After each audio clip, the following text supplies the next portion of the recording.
Our frequent and one of our favorite guests and former Pataki administration, well, not just aide, he was more than that, Tom Doherty, recently posted this tweet on the apparent breakdown when it came down to the immigration reform in the House. Many of you may have seen it. It was referenced in the New York Times and other places as well. I think Mr. Limbaugh also sourced it. Tom said in part, if Senate immigration bill gets ripped apart and ultimately defeated by House GOP, I've decided to leave my political home of 32 years, #sad. His tweet, as we said, then formed the foundation of that Times column called, Has the GOP Gone Off the Deep End? In it, our friend Tom quoted saying, my party has elements within it that dislike homosexuals and think America's still in the 1940s. And when we talk about freedom and liberty, that liberty and freedom only seem acceptable for some, end quote. And his feelings obviously shared by a lot of moderates within the Republican Party. It seems, though, that Tom and others have struck a chord and other Republicans are saying amen.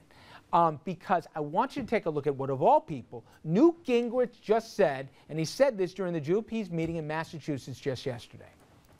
What we have to do, in a sense, is be a party of optimism and a party of hope. I will bet you, for most of you, if you go home in the next 2 weeks while your members of Congress are home, and you look them in the eye and you say, what is your positive replacement for Obamacare?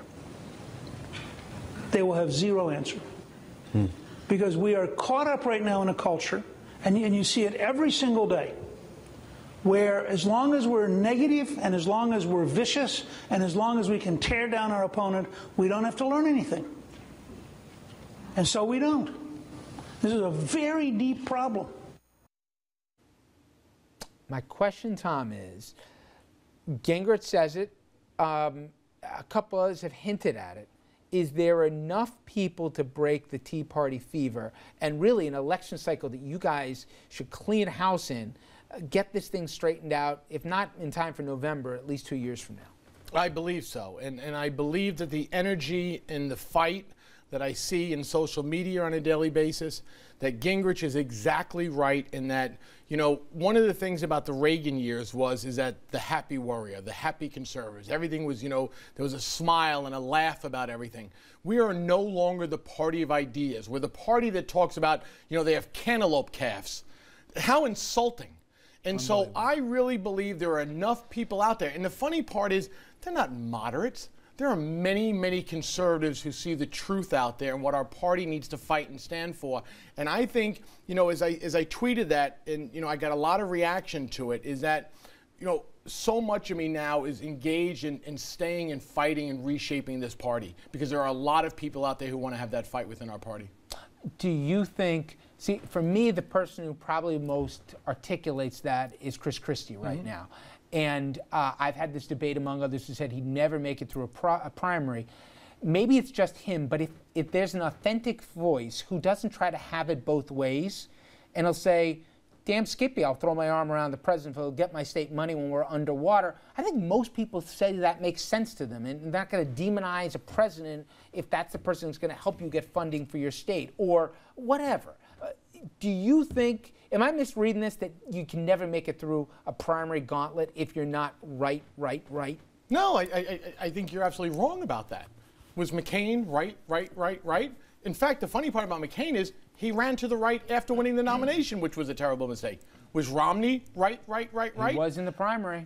Because, again, he got driven that way, but going into it, he certainly wasn't. But, again, he didn't wind up at the end of the day. Santorum was to his right, Gingrich was to his right, et cetera, et cetera. So, yes, he was driven to the right, but there's no question in my mind. And I ask people, what is your beef with Chris Christie? He is pro-life. He's opposed to gay marriage. He has cut taxes. He's taken on a teachers' union. Isn't that the perfect candidate that we want, that somebody can win in blue states? But you want gay marriage. Yes, but again, I'm not defined by one single issue. There's not a Republican out there. So you don't think there should be a litmus test? Of course not. I mean, we have a government to run. The whole 11th commandment do you agree with everybody around your dinner table? No. So our party's not going to agree on everything. Well, hopefully, for their sake at least, they listen to what you said, and now Newt Gingrich. Never thought I'd say that. Richard. I agree with you. Now let's talk about the mayoral race here in New York City. Just 26 days from the September 10th primary, and all of a sudden, there's a new leader on the Democratic side. As we told you last night, de Blasio, poll number show he's got a 6-point lead over Christine Quinn. And on the Republican side, Loda beating Catsimatidis, but closer than some people think, less than 10 points. All right, Dominic gives some free advice here. They got less than 4 weeks to the election. Who would you tell what to do on the Democratic side if they want to end up being at least in the runoff? Well, let's talk about Bill Thompson.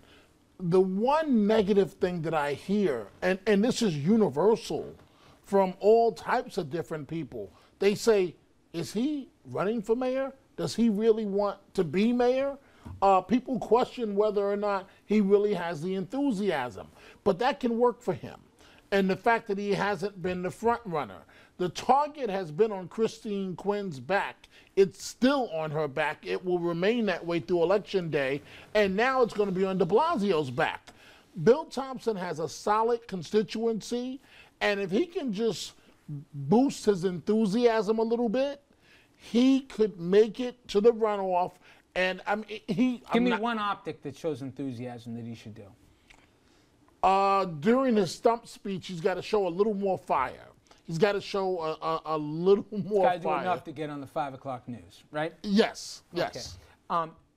Free advice here for whether it's load on the Republican side or somebody from the Democratic PAC that's going to move up here in the 11th hour. Well, I mean, I think obviously Lou and Weiner are absolutely onto this thing. I think one of the questions about Thompson is he's traditionally been underrepresented in the public polls and not the private polls. So I think there is a question still out there whether they're very good pollsters, Quinn and Piac Maris, but whether they are really capturing the support that he has. He was winning 39% with African Americans, but you know, we've seen traditionally go back 4 years, even in the primaries, Thompson is seldom represented as strongly as he comes out. So I think there is a possibility. I agree with you. That he's underrepresented. That he's underrepresented. I agree with you. He was.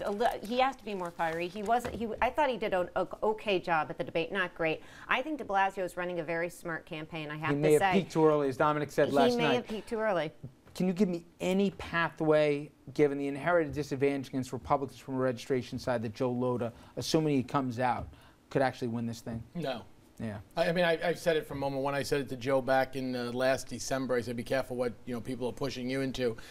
He is clearly the best Republican candidate by far. I think he would be an outstanding mayor. And the reason that it's 43-37 is because Catsimatidis is spending a fortune. Lhota will win that. The funny part about de Blasio, which I had tweeted last week, is that it is the far left has now rallied around Bill de Blasio. And something Dominic will understand is that de Blasio in many cases is like Bill Clinton. He's the black candidate. I mean, certainly the commercials have made a point of that. But forget the family. Is that he is viewed as one of us. And, the question is, on Election Day, does he wind up dividing the African-American vote with Thompson? Because there's no reason why Thompson shouldn't be in that runoff. Well, we're going to ask Jeannie when we come back. Where are all the bad girls? We should play that, what was it, Donna Summer song, right? Bad girls. There you go. Thank you, Dominic. Talking about the bad girls. Where true equality means some sex scandals that involve the ladies. And Jeannie's going to explain what she was thinking when she wrote that, and she'll explain what she meant. Stay with us.